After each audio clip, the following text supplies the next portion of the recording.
Hello students, तो आज हम देखेंगे रेजिस्टेंस इन पैरेलल। तो रेजिस्टेंस इन पैरेलल के लिए हमने तीन रेजिस्टर्स लिए हैं, R1, R2, R3। ये तीनों आपस में पैरेलली कनेक्टेड है। अब इससे करंट, मैंने एक सेल बना दिया जिससे करंट निकल रहा है, ठीक है। तो नेट रेजिस्टेंस कितना होगा पैरेलली, हमें आज वो देखना है। तो हमें इसमें दो चीजें याद रखनी पड़ेगी। एक की जो ये करंट जा रहा है ये डिवाइड होगा तीन में, करंट अलग अलग होगा तीनों रेजिस्टर्स में। यहां से करंट गया है I, इसको ये तीनों रेजिस्टर्स के पास जो जाएगा वो अलग अलग होगा, इसलिए हम लोग लेंगे I1, I2 एंड I3। तो करंट क्या होगा, अलग अलग, डिफरेंट, करंट डिफरेंट होगा तीनों रेजिस्टर्स में, ठीक है।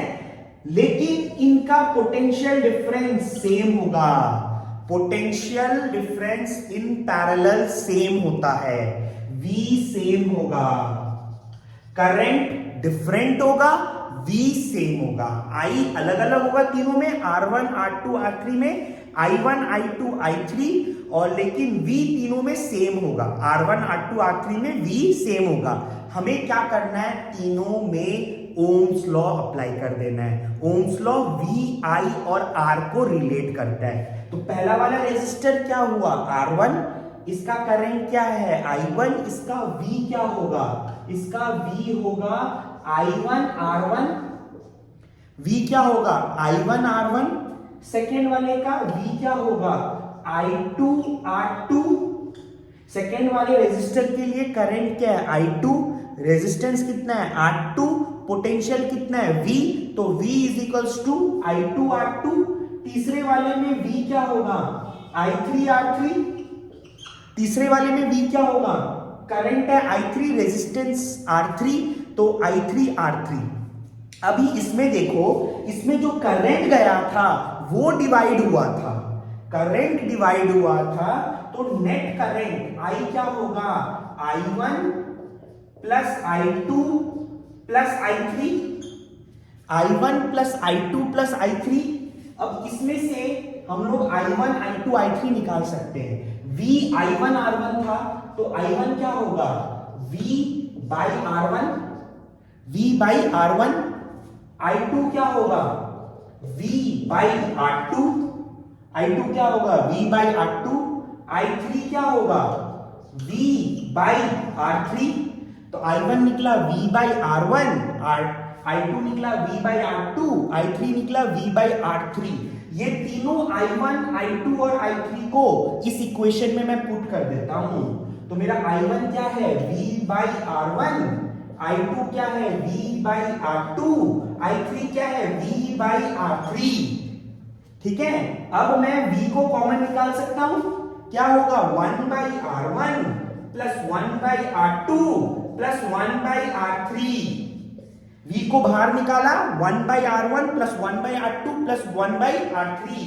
अब ये जो V है इसको मैं नीचे ला सकता हूं यहां पे। अगर मैं इस V को नीचे लाया यहां पे, तो मेरा इक्वेशन क्या बनेगा, अगर मैं इस V को नीचे लाया, यहां पे करके दिखा रहा हूं, मेरा I पहले से है, V को मैंने नीचे लाया, तो 1 by R1 plus 1 by R2 plus 1 by R3, 1 by R1 plus 1 by R2 plus 1 by R3 हमारा ये निकल गया। अब I बाई V क्या होगा, I पूरे सर्किट का करंट है, V पूरा सर्किट का पोटेंशियल डिफरेंस है, तो R इक्विवेलेंट हम लोग बोल सकते हैं पूरे सर्किट का resistance.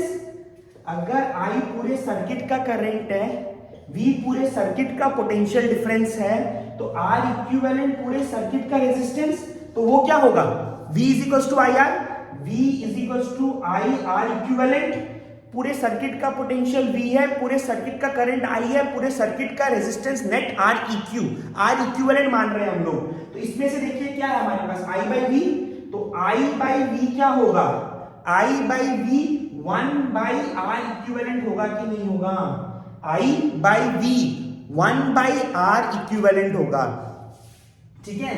I by V V V by I क्या होता है, R होता है, तो I बाई V क्या होगा 1 बाई R इक्विवेलेंट, क्योंकि I पूरे सर्किट का करंट, V पूरे सर्किट का पोटेंशियल डिफरेंस, तो R इक्विवेलेंट क्या हुआ पूरे सर्किट का resistance. V is equals to I R होता है, समझिए बहुत आसान है, V is equals to I R होता है, V पूरे सर्किट का पोटेंशियल, I पूरे सर्किट का करंट, R इक्विवेलेंट पूरे सर्किट का रेजिस्टेंस। तो I इधर है, V नीचे गया, V नीचे गया, ये R इक्विवेलेंट इधर नीचे आया, तो I बाई V क्या हुआ 1 बाई R इक्विवेलेंट। तो 1 बाई R इक्विवेलेंट क्या होगा 1 by R1 plus 1 by R2 plus 1 by R3, 1 by R1 plus 1 by R2 plus 1 by R3। तो net equivalent in parallel reciprocal होके ऐड होगा। R1 R2 R3 अगर resistors है मेरे parallel में कनेक्टेड आपस में, तो नेट रेजिस्टेंस क्या होगा 1 by R1 plus 1 by R2 plus 1 by R3, 1 by R equivalent. 1 by R equivalent क्या होगा 1 by R1 plus 1 by R2 plus 1 by R3। Is it clear? बहुत ही आसानी से निकाला हमने तीन रेजिस्टर्स लिया R1 R2 R3, इनको तीनों को पैरेलल में कनेक्ट किया। दो चीजें याद रखनी है, करंट तीनों में अलग अलग, पोटेंशियल तीनों में सेम, करंट अलग अलग, पोटेंशियल तीनों में सेम। तो ओम्स लॉ लगा दिया, V is equals to I1 R1, V is equals to I2 R2, V is equals to I3 R3।